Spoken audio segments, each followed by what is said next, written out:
Buenas tardes, hermanos. Es una bendición, un gozo el poder estar aquí.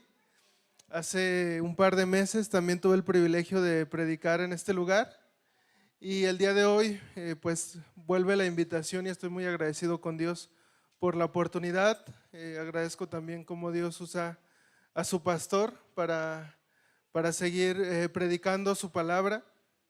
Y hermanos, gracias.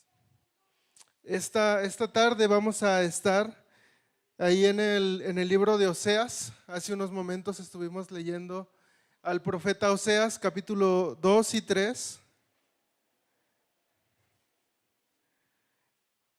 Y les voy a pedir por favor que todos estemos atentos en estos pasajes. Vamos a leer, bueno, ahorita voy a dar lectura solamente al capítulo 3, que son 5 versículos. Oseas 3. Voy a estar en Oseas 3, pero toda la predicación está basada en Oseas capítulo 2 y capítulo 3. La palabra de Dios dice: me dijo otra vez Jehová, ve, ama a una mujer amada de su compañero, aunque adúltera, como el amor de Jehová para con los hijos de Israel, los cuales miran a dioses ajenos y aman tortas de pasas. La compré entonces para mí por 15 siclos de plata y 1,5 homer de cebada. Y le dije: tú serás mía durante muchos días, no fornicarás ni tomarás otro varón. Lo mismo haré yo contigo. Porque muchos días estarán los hijos de Israel sin rey, sin príncipe, sin sacrificio, sin estatua, sin efod y sin terafines. Después volverán los hijos de Israel y buscarán a Jehová su Dios y a David su rey, y temerán a Jehová y a su bondad en el fin de los días. Vamos a orar, hermanos. Señor, agradecemos por tu palabra, agradecemos por esta porción que nos das esta tarde, Señor. Gracias, Señor, porque sabemos que tu palabra no cambia, porque podemos confiar en ella, Señor. Sabemos que a través de tu palabra nos exhortas, nos das aliento, Señor. Te pedimos que esta tarde tu predicación obre en nuestras mentes. Señor, abre nuestras mentes, nuestro entendimiento. Ilumínanos, Señor, a través de tu Espíritu. Y, Señor, quita cualquier sabiduría mía, Señor, y que tu palabra y tu sabiduría sea predicada esta tarde, Señor. Te lo pedimos en el nombre de Cristo Jesús. Amén. La palabra volverán, que leímos ahí en el último versículo de Oseas 3, es utilizada no solamente en este versículo, sino en algunos otros versículos de la porción del capítulo 2 y 3, pero no solamente en estos capítulos, sino en todo este libro de Oseas. Esta palabra se utiliza una y otra vez. Y esta palabra volverán se deriva del hebreo shub, que se utiliza para comunicar un arrepentimiento o un cambio de dirección basado en un nuevo entendimiento de la verdad. Como aquel joven que, creyendo que la vida es muy fácil, que la vida se tiene que gozar, que sale de su casa, que abandona su casa para disfrutar y gozar la vida, pero se topa con una vida complicada, una vida difícil, y después de experimentar la verdad de la vida, regresa a su casa, regresa con sus padres arrepentido. Algo así esta palabra significa un cambio de dirección basado en una nueva verdad o en un entendimiento de la verdad. Y este es el propósito de mi predicación: que volvamos al Señor nuestro Dios, que juzga y restaura. Lo voy a repetir: volvamos al Señor nuestro Dios, que juzga y restaura. Y durante la predicación voy a estar repitiendo esta frase. Mi predicación la titulé Un llamado a volver, y la dividí en 3 puntos. El primero es nuestra idolatría, el segundo es su justicia como medio para traernos de vuelta, y el tercero, restauración inmerecida. Vamos a comenzar con el punto número 1, que titulé nuestra idolatría, y aquí estoy basándome en Oseas capítulo 2, de los versículos 2 al 8. Pero antes de comenzar, déjame contarte un poquito qué es lo que está pasando con el pueblo de Israel y qué está pasando también con el profeta Oseas. Si nosotros leemos el capítulo 1, vamos a ver que Dios le da un llamado especial a Oseas, un llamado que no le da a ninguno de sus demás profetas. El versículo 2 dice, versículo 2 del capítulo 1, el principio de la palabra de Jehová por medio de Oseas. Dijo Jehová a Oseas, ve, tómate una mujer fornicaria e hijos de fornicación, porque la tierra fornica, apartándose de Jehová. Dios le da a Oseas este llamado especial, un llamado a tomar a una mujer fornicaria, a una mujer prostituta como esposa. ¿Y cuál es la intención de Dios para pedirle esto a Oseas? Lo que Dios quiere es tipificar o ilustrar cómo el pueblo de Israel es un pueblo idólatra, cómo el pueblo de Israel es un pueblo que se prostituye, que prostituye lo que Dios ya le ha entregado. Esa es la intención de Dios para llamar a Oseas a tomar a una mujer prostituta como esposa. En el capítulo 4, en algunos de estos versículos como el 1 y el 6, nos menciona la causa de la idolatría de Israel. Es decir, ¿por qué Israel está idolatrando? ¿Por qué Israel se encuentra en esta situación? Y la respuesta es por falta de conocimiento de Dios.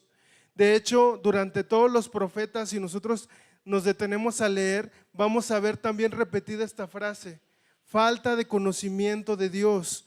Es decir, el pueblo de Israel se había alejado de Dios, se había apartado de Dios, estaba con una falta de entendimiento y de conocimiento de Dios.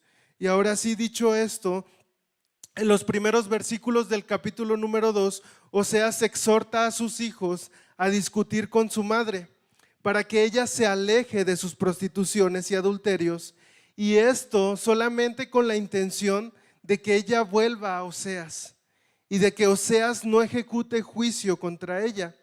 Oseas 2, versículo 2 y 3 dice: contended con vuestra madre, contended, porque ella no es mi mujer, ni yo su marido.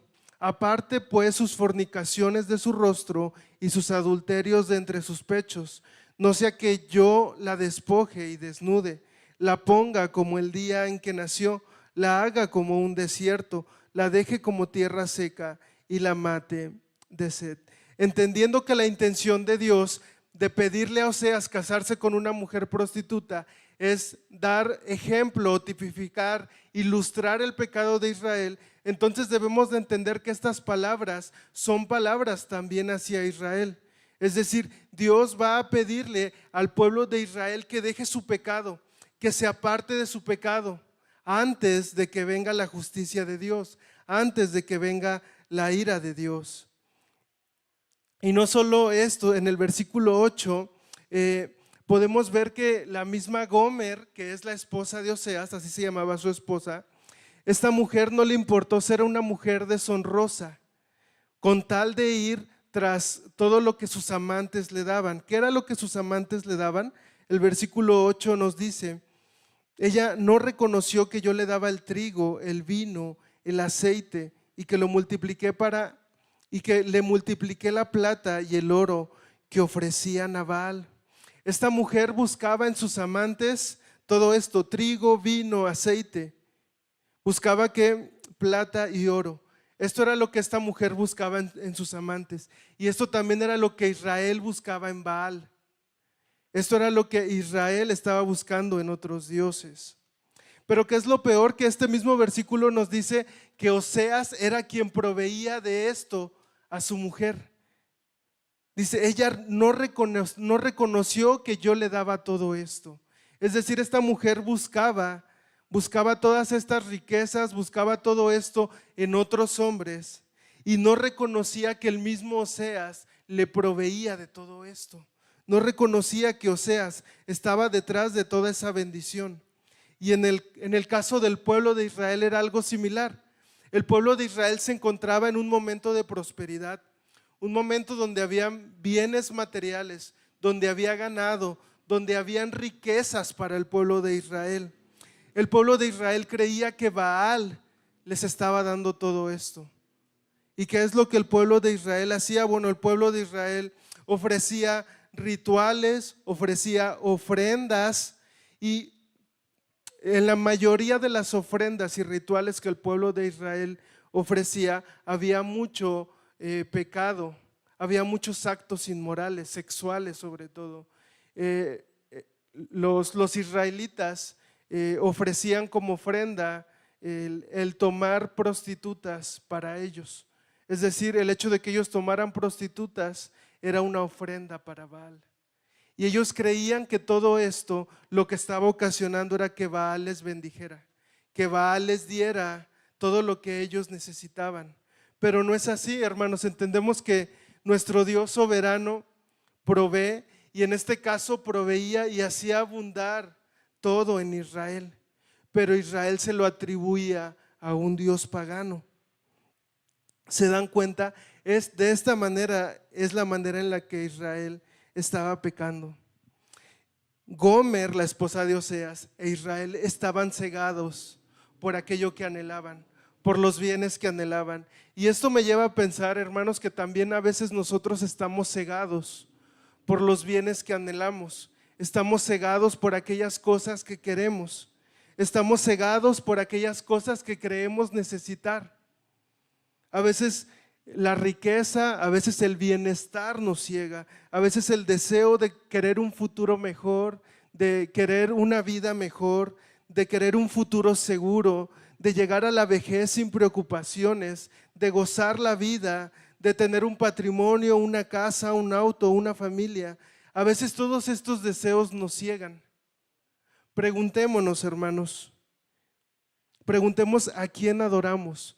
Preguntemos a quién ofrecemos nuestras ofrendas, a quién ofrecemos nuestro tiempo, a quién ofrecemos nuestros deseos, a quién ofrecemos nuestro trabajo.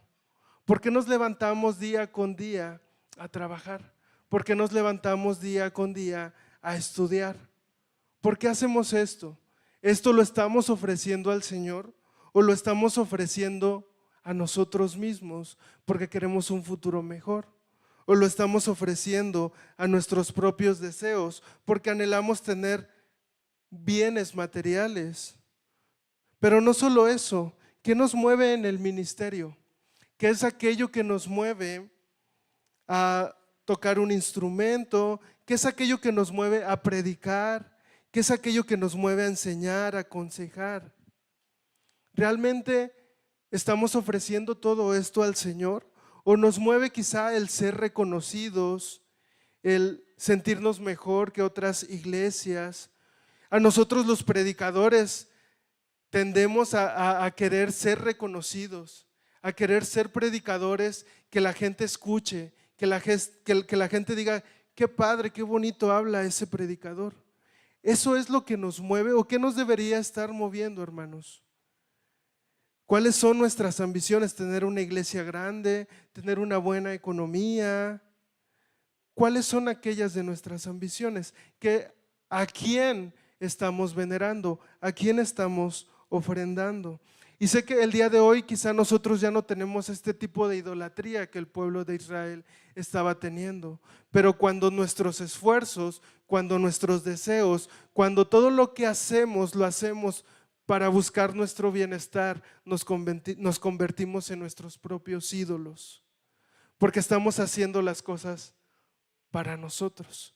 En la mañana daba una clase en la iglesia acerca del discipulado y decía que tengamos cuidado aquellos que discipulamos, porque a veces nuestros dones y nuestros talentos los ponemos al servicio de otros por amor a nosotros mismos, es decir, para ser reconocidos, para sentirnos útiles, para que otros vean mi servicio.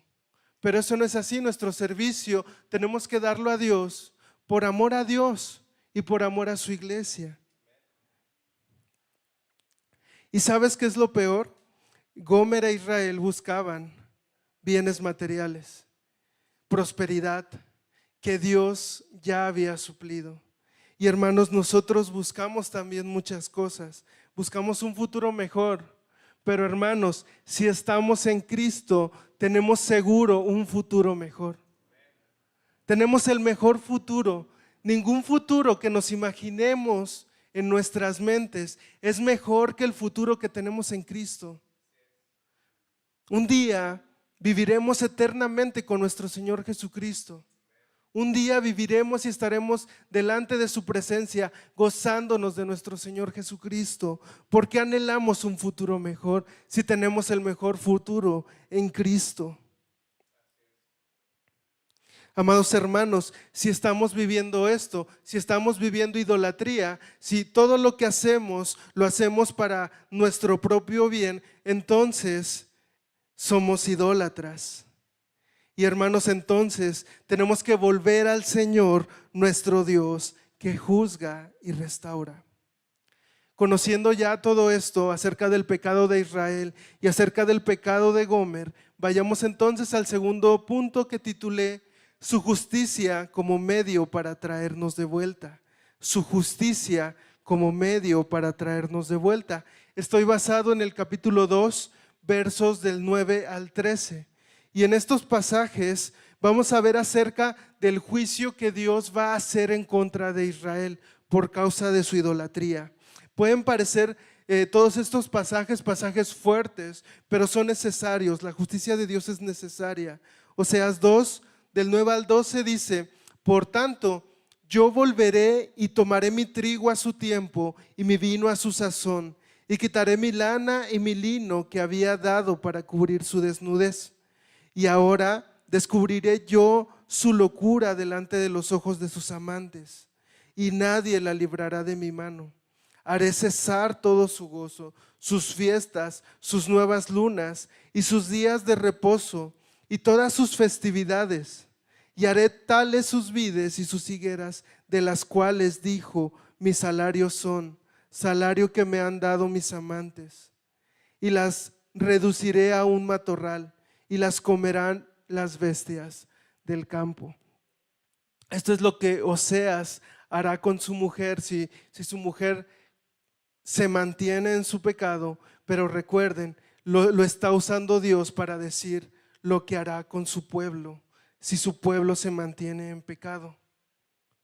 Pero no solamente eso, esta sección el autor Oseas va a cerrar diciendo que el castigo es debido a los días de los Baales, cuando ofrecían sacrificios a Baal y se olvidaban del Señor. El pueblo de Israel ofrecía sacrificios a un Dios inexistente, a Baal. Baal se conocía como el Dios de la fertilidad. Ya comenté que algunos de los sacrificios tenían que ver con banquetes, pero también algunos de los rituales tenían que ver con inmoralidad sexual. Y más adelante, en el capítulo 4, vamos a ver lo que el pecado de Israel provoca en sus propias familias. El capítulo 4, Dios le está diciendo a Israel: no juzgaré a tus hijas y a tus nueras. Y le dice Dios esto a Israel porque Israel provocó su pecado, el pecado de Israel provocó que las propias hijas de Israel y las nueras de Israel se convirtieran en mujeres prostitutas. Israel veía esto como algo que veneraba a Baal. Y Dios le dice a Oseas, Dios le dice a Israel: por causa de tu pecado, tus hijas y tus nueras se convirtieron en mujeres prostitutas. Eso es lo que estaba ocasionando el pecado de Israel. Eso es lo que estaba ocasionando, y es por eso que era necesario el juicio de Dios. Lo que está haciendo Oseas es diciendo a Israel: arrepiéntete, vuelve al Señor, porque el juicio vendrá. Arrepiéntete, deja el pecado, porque el juicio de Dios vendrá. Ese juicio que es necesario vendrá. Hermanos, es importante que nosotros nos apartemos de nuestro pecado. Es importante que nosotros nos alejemos de nuestro pecado. Y entendemos que hemos sido justificados a través de la sangre de Cristo. Pero hermanos, aún así el pecado en nosotros tiene consecuencias. Nuestro pecado, así como el pecado de Israel, puede afectar a nuestras hijas y nueras. Es decir, nuestro pecado puede afectar a nuestra familia. Nuestro pecado puede generar un ambiente de pecado en nuestras familias. Nuestro pecado puede generar un ambiente de pecado en nuestras iglesias. Nuestro pecado puede generar un ambiente de pecado en todos los lugares donde nosotros estamos.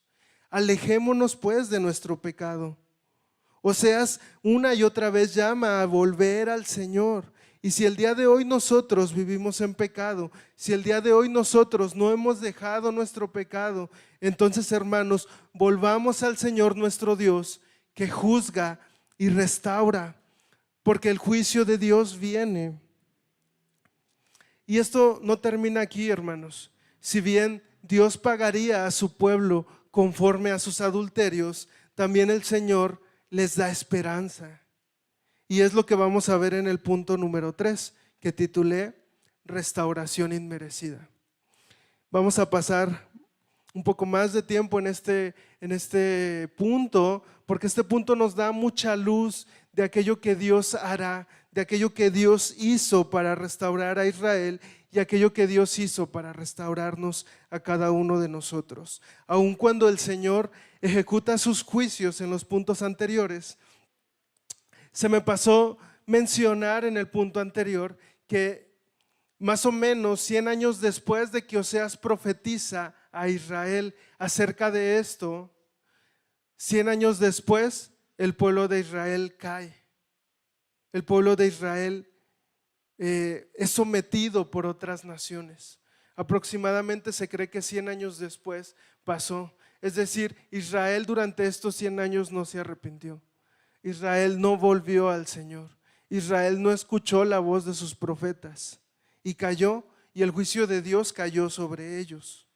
Pero Dios promete restauración también en estos versículos. Oseas 2, versículo 14 dice: pero he aquí que yo la atraeré y la llevaré al desierto y hablaré a su corazón. Oseas está hablando acerca de su mujer. Oseas está hablando con un corazón lleno de bondad, con un corazón lleno de amor, con un corazón lleno de misericordia. Dice: yo la atraeré, la llevaré al desierto, es decir, voy a llevarla a un lugar alejado y hablaré a su corazón. Esta restauración incluye 3 cosas. Una de ellas es que Oseas iba a apartar a su esposa del pecado.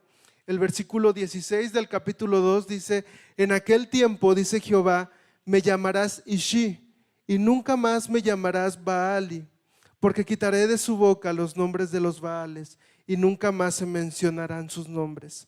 La palabra Baali significa amo, y la palabra Ishi significa esposo. Es decir, ¿qué es lo que está diciendo Oseas? En aquel tiempo, dice Jehová, me llamarás esposo, y nunca más me llamarás amo, porque quitaré de tu boca los nombres de los Baales, y nunca más se mencionarán sus nombres. Es decir, Dios va a tomar como esposa a Israel. Oseas va a tomar como esposa a Gomer y va a quitar de su boca el nombre de los Baales. Es decir, va a apartarla de su pecado, va a apartar a Israel de su pecado.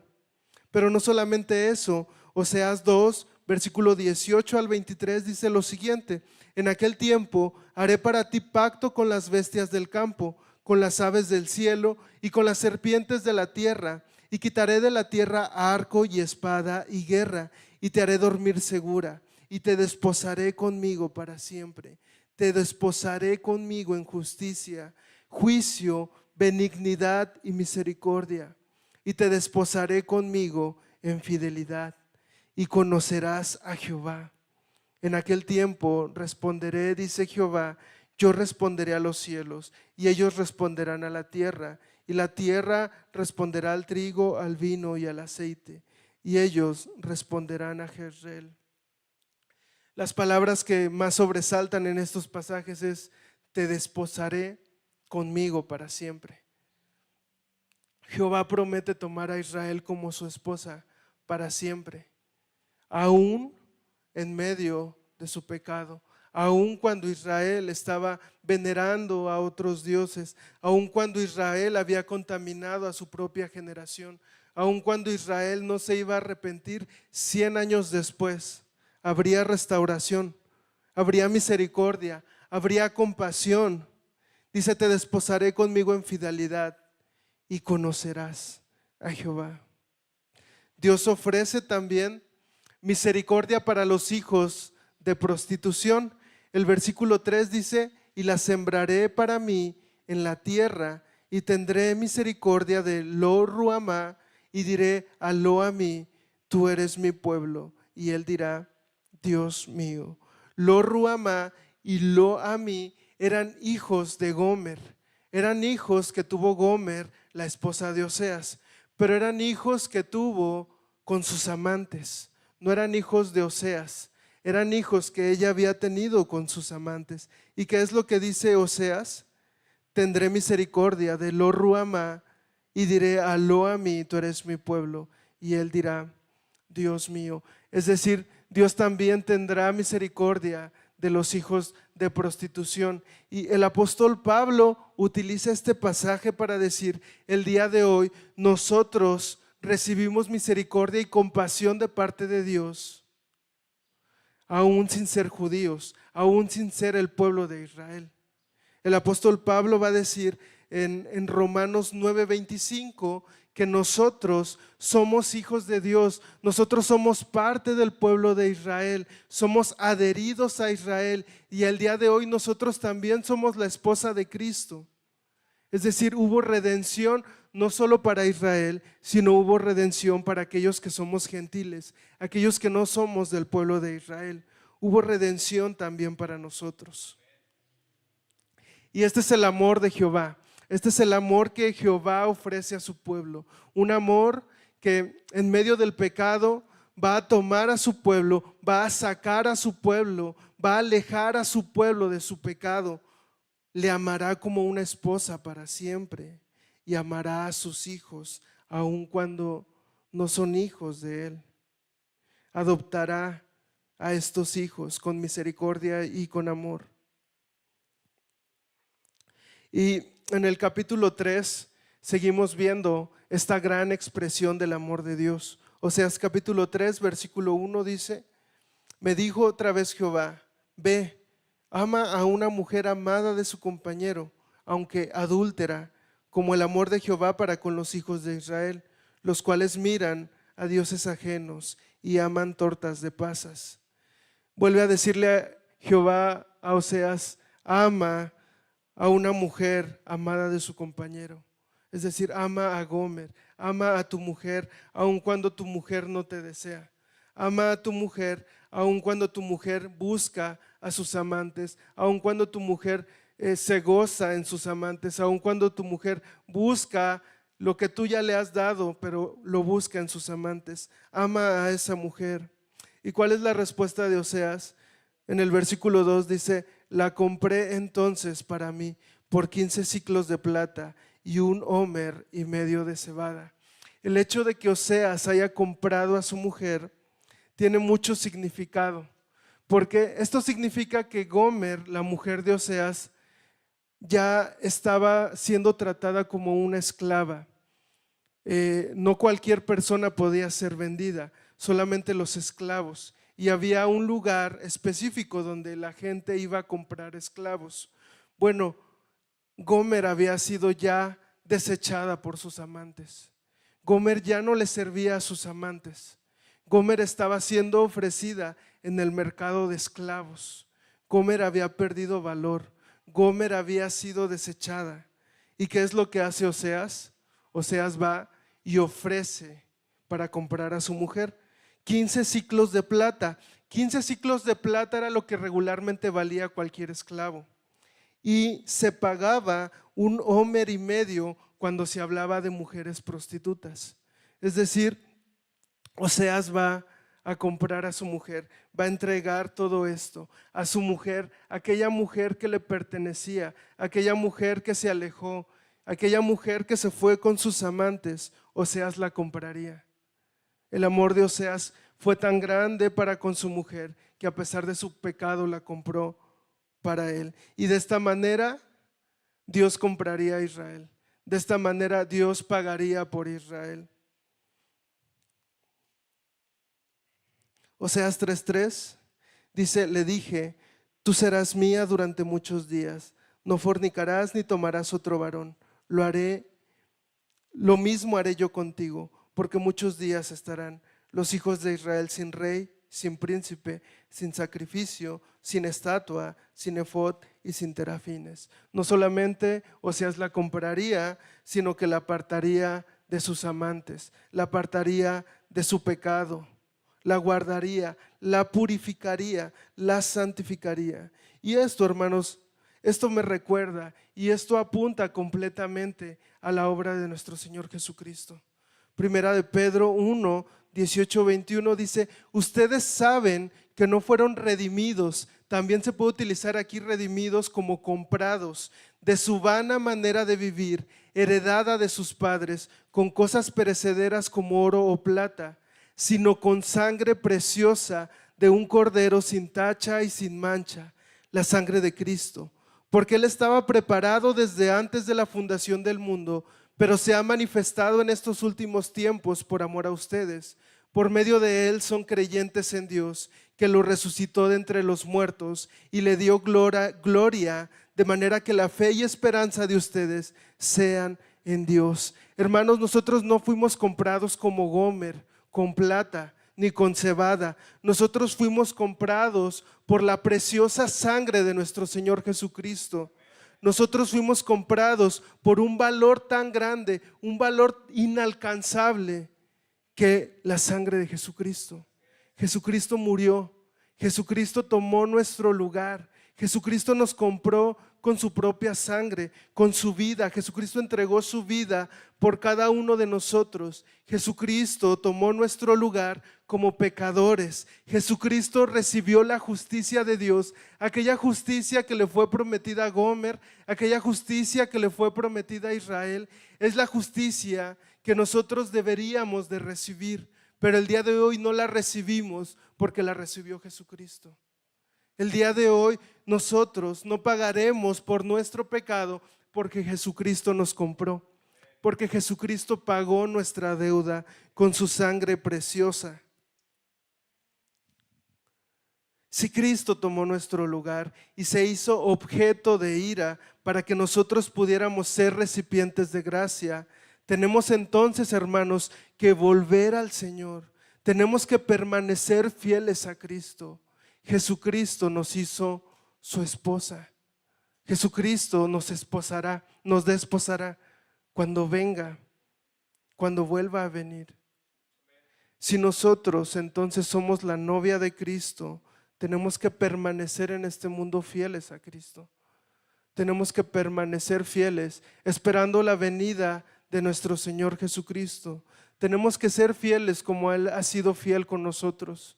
No tenemos que ser como Gomer, no tenemos que ser como Israel, que son movidos por bienes materiales, que son movidos por sus propios bienestares, sino nosotros debemos ser movidos por el amor de Cristo.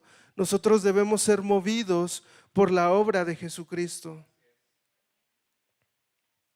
En el versículo 5, el último versículo de esta porción, dice: después los israelitas volverán y buscarán al Señor su Dios y a David su rey, y acudirán temblorosos al Señor y a su bondad en los últimos días. Este pasaje es muy revelador porque este pasaje está haciendo referencia a aquellos días en los que vendrá el reino de Dios, aquellos días en los que nuestro Señor Jesucristo volverá por su iglesia. Estos pasajes están haciendo alusión a ese día donde estaremos con nuestro Rey eterno. Dice que el pueblo de Israel volverá y buscará al Señor su Dios y a David su rey.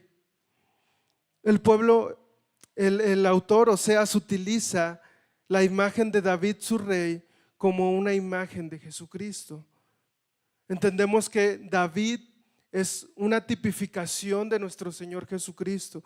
¿Qué es lo que está tipificando o qué es lo que está reflejando? ¿Qué es lo que está ilustrando David? A ese Rey eterno que nosotros tendremos, a ese Rey eterno que reinará para siempre. Entonces este pasaje lo que está diciendo es que un día Israel volverá y buscará al Señor su Dios y a Jesucristo su Rey, y acudirán temblorosos al Señor y a su bondad en los últimos días. ¿Recuerdan aquellos pasajes en el Nuevo Testamento que nos dicen que un día toda rodilla se doblará delante de la presencia de Dios, delante de la presencia de nuestro Señor Jesucristo? A esto está aludiendo Oseas, a ese día donde temblorosos acudiremos al Señor a presenciar su bondad y su misericordia en aquellos últimos días. El Señor no solo anuncia una restauración para su pueblo, sino anuncia una restauración a través de su Rey eterno, que es Cristo. Estos pasajes, aunque pueden sonar duros por el juicio de Dios y por el pecado de Israel, son tan hermosos porque el Señor a través de Oseas anuncia a un Salvador, anuncia a Jesucristo, anuncia al Rey de Reyes y Señor de señores. Apocalipsis 21:2 dice: y vi la ciudad santa, la nueva Jerusalén, que descendía del cielo de Dios, preparada como una novia ataviada para su esposo. En aquellos días nosotros estaremos preparados para la venida de nuestro Señor Jesucristo. Nosotros seremos esa ciudad santa, esa ciudad apartada del pecado y que está lista y preparada para recibir como una novia ataviada a su esposo. Tenemos que buscar, tenemos que ser fieles, tenemos que volver al Señor Jesucristo, tenemos que volver a nuestro Señor. Permanezcamos fieles para Cristo, guardémonos de la idolatría. No dejemos que nuestros propios planes, que nuestros propios anhelos egoístas, inseguridades, ambiciones se vuelvan en nuestros ídolos. Que todo aquello que nos mueva a Cristo sea Cristo y no nuestros deseos. Primera de Juan 2:28 dice: y ahora, hijitos míos, permaneced en Él, para que cuando se manifieste tengamos confianza, para que en su venida no nos alejemos de Él avergonzados. Si sabéis que Él es justo, sabed también que todo el que hace justicia es nacido de Él. El apóstol Juan nos invita a estar listos para su venida. No sea que cuando Él venga nosotros nos alejemos avergonzados. Y este es el llamado el día de hoy.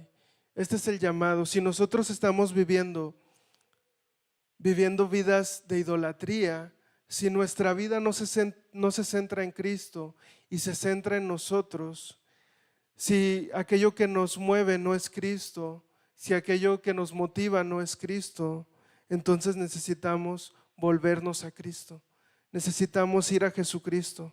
Si el día de hoy tú no has experimentado la restauración que habla Oseas a su mujer y al pueblo de Israel, entonces es necesario y es importante que vengas al Señor. Es importante que te vuelvas al Señor. ¿Recuerdas la palabra que dije al inicio? La palabra vuelve o volverán viene del hebreo shub, que significa un cambio de dirección basado en un entendimiento de la verdad. Si el día de hoy tú estás entendiendo la verdad, si el día de hoy tú estás entendiendo la verdad, si el día de hoy Dios te está revelando tu pecado, tu idolatría, es importante que vuelvas. Es importante que des un cambio de dirección. Es importante que vayas, que dejes ese camino y vayas a Cristo. Esta palabra también es la palabra que el mismo Jesucristo utiliza en el Nuevo Testamento para decir: arrepentíos, porque el reino de los cielos se acerca.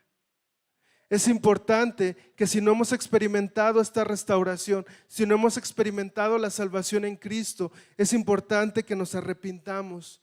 Es importante que cambiemos de dirección y veamos a Jesucristo. Es importante que pongamos nuestra fe y nuestra confianza en la vida y en la obra de nuestro Señor Jesucristo. Y si tú no has experimentado esta salvación, si tú continúas y aún así rechazas esta salvación, te espera juicio, un juicio eterno.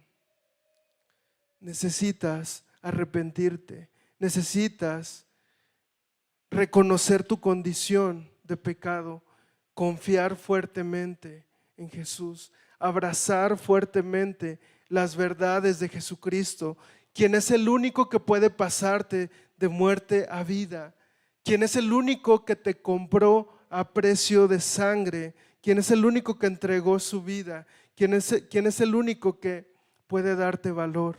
Vuélvete al Señor. Para finalizar, voy a leer 1 de Pedro 2, 24 y 25.